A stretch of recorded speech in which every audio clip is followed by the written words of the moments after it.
Halo, selamat pagi anak-anak. Bagaimana kabar kalian hari ini? Ya, tentunya Bapak harap kabar kalian semua dalam keadaan sehat dan selalu tetap semangat ya. Walaupun kita masih melakukan pembelajaran jarak jauh, Bapak harap hari demi hari kalian tetap semangat dalam mengikuti pembelajaran kita pada hari ini. Nah, anak-anak, minggu lalu kita sudah belajar tentang Yesus memberi makan 5.000 orang.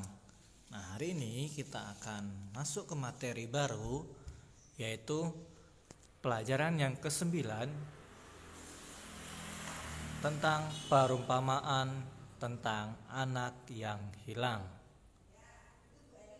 Anak-anak yang terkasih, sebelum kita memulai pembelajaran pada hari ini, mari kita ambil sikap berdoa agar pembelajaran kita pada hari ini dapat berjalan dengan baik. Mari kita ambil sikap berdoa yang baik. Dalam nama Bapa dan Putra dan Roh Kudus, amin.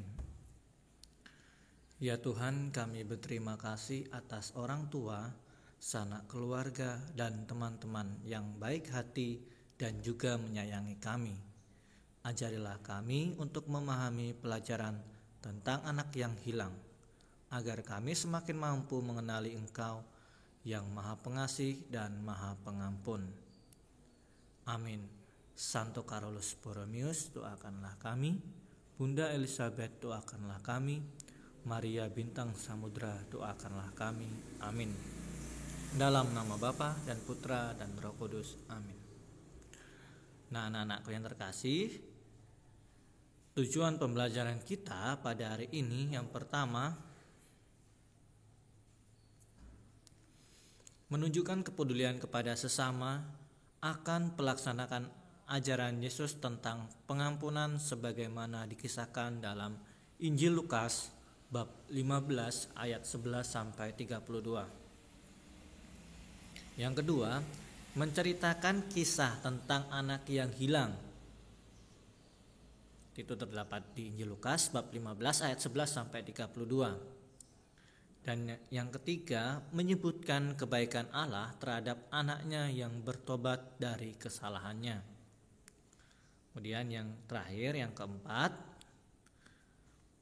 menyebutkan contoh-contoh pengalaman nyata yang serupa dengan kisah anak yang hilang. Contohnya, memaafkan atau meminta maaf. Nah, ini adalah tujuan pembelajaran kita pada pagi hari ini.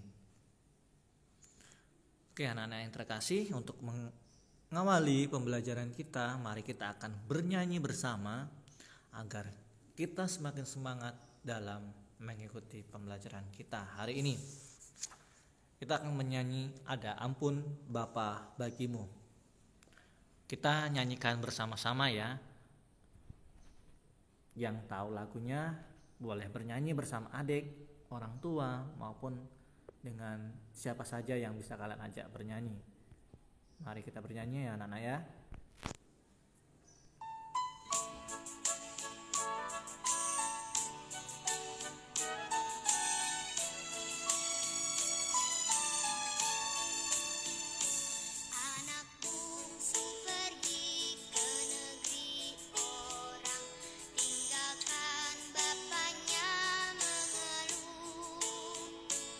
Akhirnya habislah uang dan barang, hidupnya dalam susah penuh. Pulanglah anakku, Bapa rindu berseru. Pulanglah hai anakku, ada ampun Bapa bagimu. Hidupmu telah jenak, lagi pun hina, lihat jalanmu sudah sesat. Pulanglah segera, jangan kau tunda. Ada ampun Bapa bagimu. Pulanglah anakku, Bapa rindu berseru. Pulanglah hai anakku, ada ampun Bapa bagimu. Ya anak-anak, kita nyanyi ya nanti bareng-bareng ya. Harus semangat kita nyanyinya hari ini agar pembelajaran kita pada hari ini dapat berjalan dengan baik dan tentunya anak-anak semakin semangat untuk mengikuti pembelajaran pendidikan agama Katolik dan Budi Pekerti hari ini.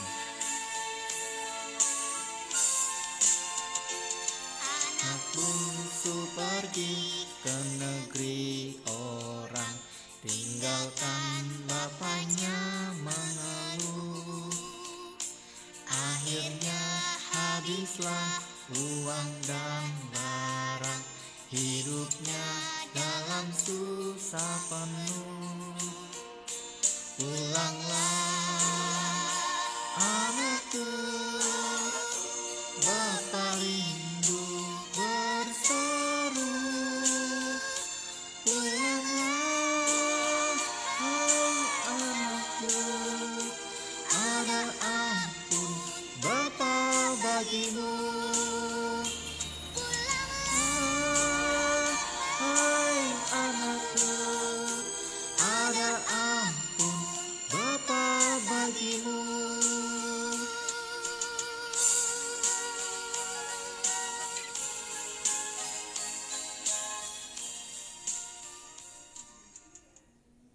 Ya, anak-anak sudah semangat ya untuk mengikuti pembelajaran kita hari ini. Kita sudah bernyanyi bersama, sudah berdoa tadi. Nah, sekarang saatnya kita akan mendengarkan apa yang hendak Bapak sampaikan hari ini. Nah, anak-anak yang terkasih, Bapak akan memulai dengan pertanyaan. Nah, siapa yang pernah memaafkan atau meminta maaf? Ayo siapa? Mungkin ada dari anak-anak yang pernah memaafkan atau mungkin meminta maaf kalau anak-anak sedang berbuat salah kepada temannya atau kepada orang tua atau adik, kakek, nenek ya. Ayo siapa? Nah, kemudian siapa yang pernah dimaafkan? Nah, mungkin ada di antara kalian misalkan teman kalian sedang berbuat salah sama kalian. Nah, terus teman kalian ini minta maaf sama kalian. Ayo, terus kalian memaafkan teman itu. Nah, siapa yang pernah memaafkan orang lain? Ayo. Nah, kemudian yang kedua pertanyaannya, bagaimana perasaannya ketika memaafkan dan juga ketika dimaafkan? Mungkin ada yang merasa senang, ada yang merasa mungkin sedih, gembira. Nah, perasaan itu macam-macam ya yang dirasakan oleh anak-anak sekalian. Nah, perasaannya ketika memaafkan dan juga dimaafkan, gimana perasaannya itu? Mungkin ada takut, mau minta maaf takut atau seperti apa? Banyak ya. Jadi perasaan itu banyak perasaan yang kalian alami ketika memaafkan dan juga dimaafkan. Nah, anak-anak yang terkasih, Bapak akan mengajak kalian untuk melihat video tentang perumpamaan tentang anak yang hilang.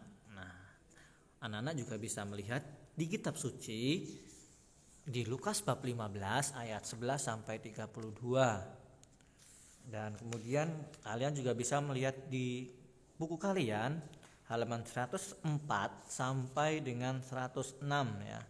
Jadi yang akan Bapak perlihatkan adalah video tentang anak yang hilang.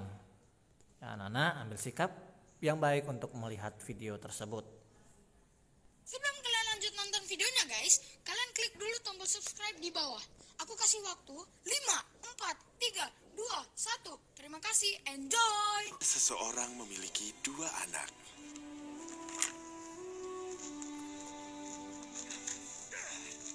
lebih muda memberitahu ayahnya. Bapak, aku minta warisanku sekarang, sebelum Bapak meninggal.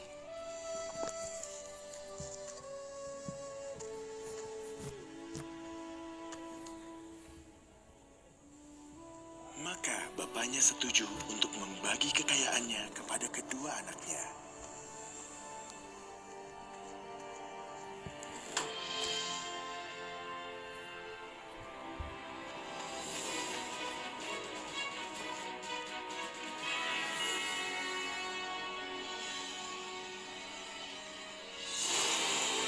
Beberapa hari kemudian, yang lebih muda membawa semua miliknya dan pergi ke negeri yang jauh.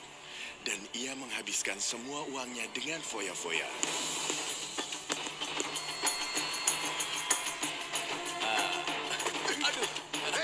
Hati-hati kalau jalan.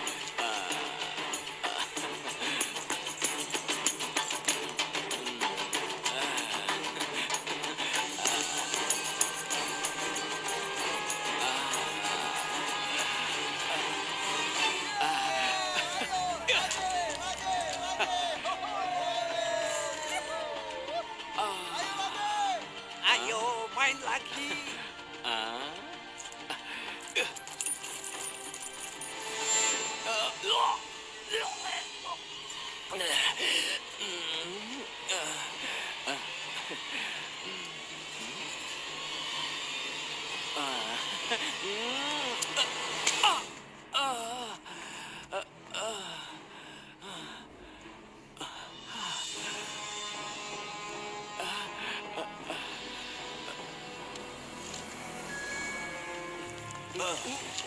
Kembalikan.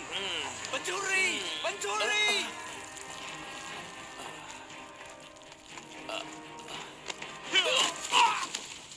Aduh.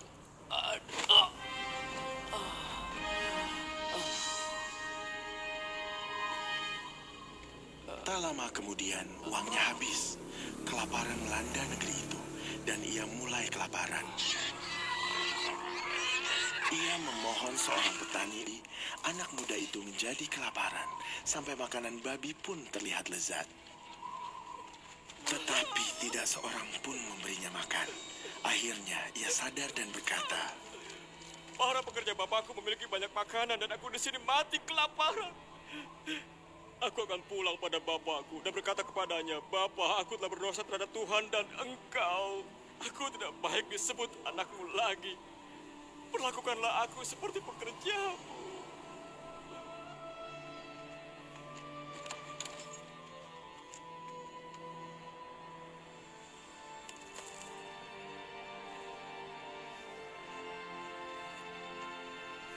tetapi saat ia masih di kejauhan, bapaknya melihat dia dan berbelas kasihan padanya. Ia berlari kepada anaknya.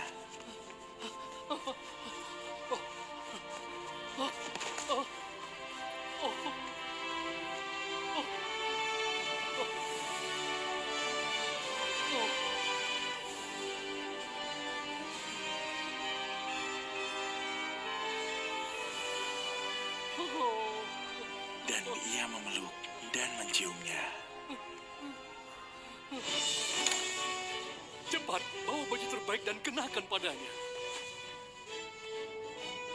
Berikan cincin untuk jarinya dan sandal untuk kakinya. Ambil lembu paling gemuk dan siapkan agar kita dapat rayakan. Anakku telah mati, tetapi sekarang hidup kembali. Ia hilang dan sekarang ditemukan. Dan mereka mulai merayakannya. Anak yang sulung ada di ladang, tapi ketika ia dekat rumah, ia mendengar musik dan tarian.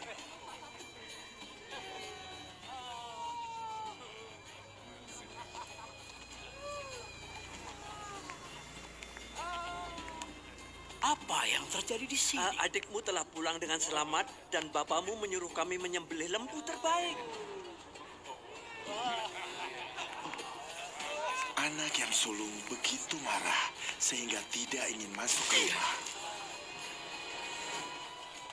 Bapaknya keluar dan memintanya untuk masuk. Selama bertahun-tahun aku bekerja untukmu seperti seorang budak dan selalu taat padamu. Tapi Bapak tidak pernah menyembelih bahkan kambing kecilku agar aku bisa berpesta dengan teman-temanku. Anak bungsumu telah menghabiskan uangmu dan sekarang ia pulang. Bapak menyembelih lembu terbaik untuk merayakannya. Hah.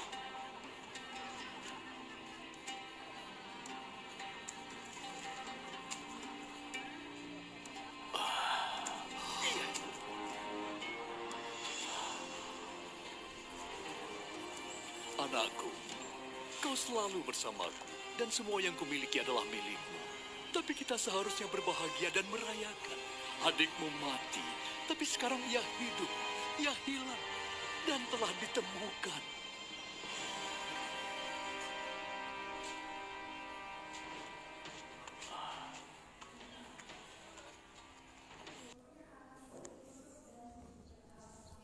Oke, nah yang terkasih, bagaimana video tadi? Sungguh menarik bukan?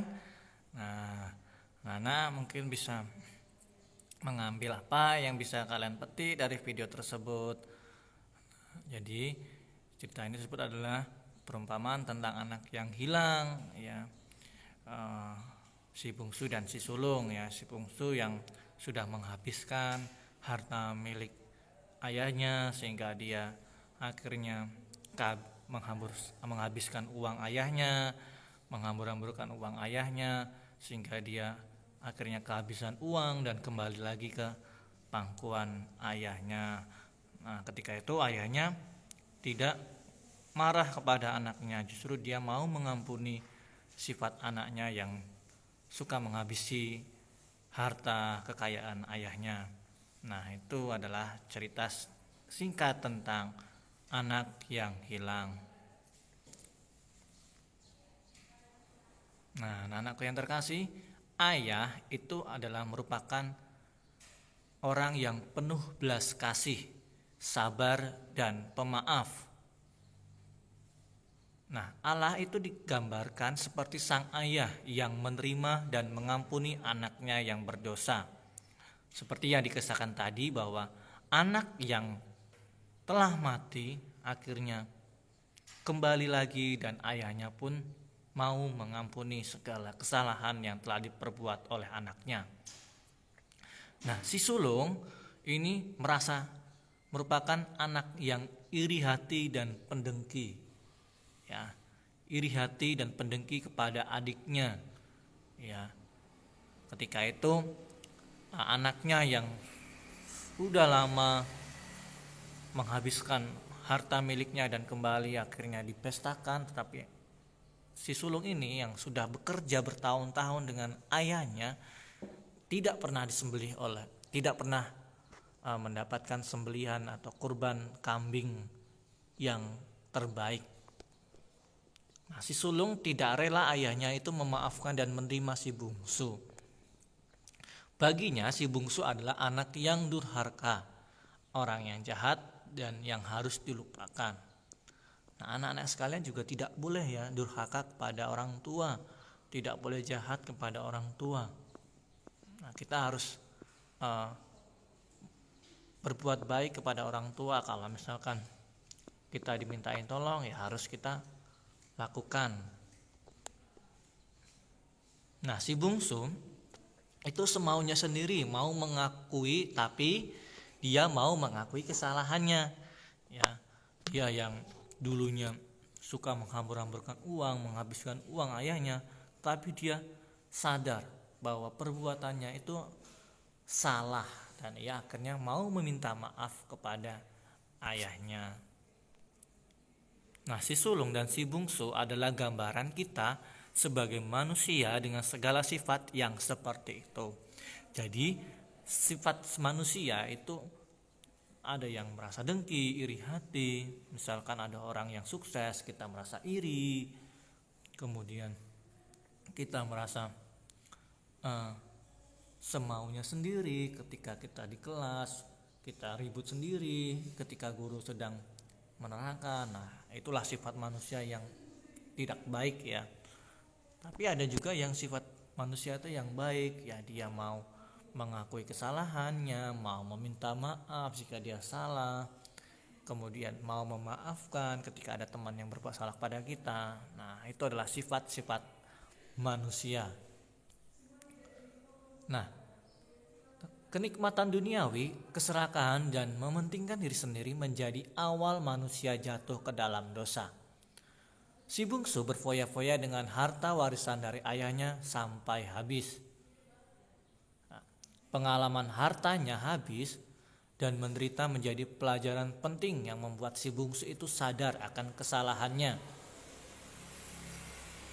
Nah, selanjutnya keberaniannya untuk pulang, mengakui kesalahan dan keinginannya menjadi budak ayahnya karena merasa dirinya tidak layak diampuni dan dipulihkan kedudukannya sebagai anak.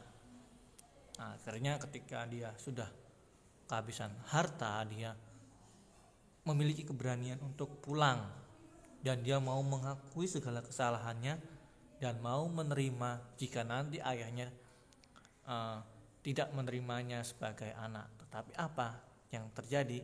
Ayahnya justru mau memaafkan kesalahan anaknya tersebut.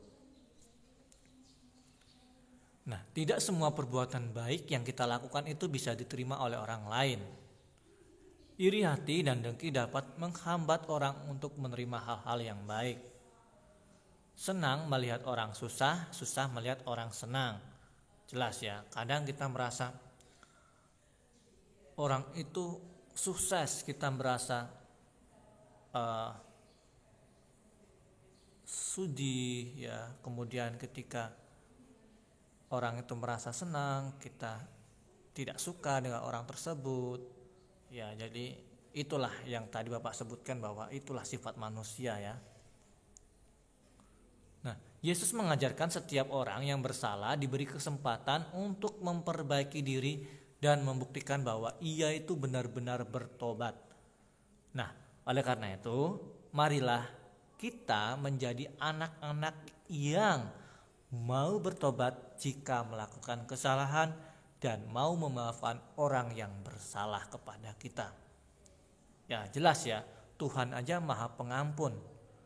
Ya, masa kita sebagai anak-anak Tuhan tidak mau mengampuni kesalahan orang lain, tidak mau bertobat ketika kita melakukan kesalahan? Nah, itu salah sekali ya. Jadi anak-anak, kita sebagai anak-anak yang baik itu harus mau bertobat jika kita melakukan kesalahan kepada orang lain dan mau memaafkan jika ada orang yang bersalah kepada kita.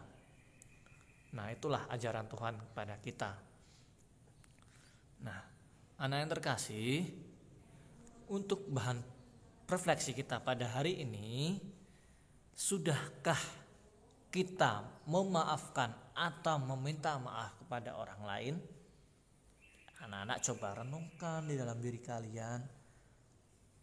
Oh, apakah saya sudah memaafkan orang lain ketika ada orang lain berbuat salah kepada kita? Atau kita sudah meminta maaf kepada orang lain, kepada orang tua, kepada teman, bahwa kita ini pernah berbuat salah kepada dia, kepada mereka? Nah, kalian refleksikan, kalian ingat-ingat kembali pengalaman kalian. Apakah saya sudah memaafkan atau meminta maaf kepada orang lain? Nah, itu bahan refleksi kita pada hari ini. Nah, anak-anak yang terkasih, untuk tugas pada hari ini kalian kerjakan di buku tugas kalian, ditulis nama, nomor absen, dan kelas kalian ya, jangan lupa. Nah, tugas ini ada 5, kalian tulis soalnya, kemudian kalian langsung jawab. Ya, tulis soalnya langsung jawab. Jadi jangan langsung jawab, tapi tulis soal baru jawabannya. Nah, untuk tugas Bapak beri waktu sampai hari Jumat ya. Bapak beri waktu sampai hari Jumat pukul 22.00 WIB atau jam 10 malam. Jadi tugasnya Bapak tunggu sampai hari Jumat pukul 10 malam. Jangan lupa tugasnya dikerjakan, ditulis nama, nomor absen, dan kelas kalian ya, kelas berapa. Jadi biar Bapak tidak bingung nanti ini memasukkan nilainya di kelas berapa. Oke, sudah jelas ya untuk tugasnya. Nah, ini adalah untuk tugas kalian pada pagi hari ini. Nah, anak-anak, untuk mengakhiri pembelajaran kita pada hari ini, marilah kita akhiri dengan doa penutup. Dalam nama Bapa dan Putra dan Roh Kudus, amin. Ya Tuhan, kami sangat berbahagia karena telah melihat sosok Bapa yang baik dalam pelajaran ini. Berikan kepada kami kekuatan agar kami juga dapat memberi maaf dan menerima kembali siapapun yang pernah bersalah kepada kami. Bantulah kami juga agar bersedia meminta maaf setiap kali kami melakukan kesalahan. Amin. Santo Carolus Borromeus, doakanlah kami. Bunda Elizabeth, doakanlah kami. Maria Bintang Samudra, doakanlah kami. Amin. Dalam nama Bapa dan Putra dan Roh Kudus, amin. Nah, anak-anakku yang terkasih, hanya ini yang bisa Bapak berikan kepada kalian. Semoga apa yang sudah Bapak berikan ini sungguh-sungguh bermanfaat bagi perkembangan iman kalian, terlebih agar kalian itu terbiasa untuk berbuat baik kepada sesama kita, untuk mau berani memaafkan kesalahan orang lain maupun berani untuk meminta maaf kepada orang lain. Sekali lagi, tetap jaga kesehatan, atuhi protokol kesehatan dari pemerintah. Kalau tidak perlu, tidak usah keluar rumah karena situasi yang saat ini masih semakin parah. Jadi Bapak harap kalian tetap jaga kesehatan dan teruslah berdoa. Terima kasih, Tuhan memberkati kalian semua.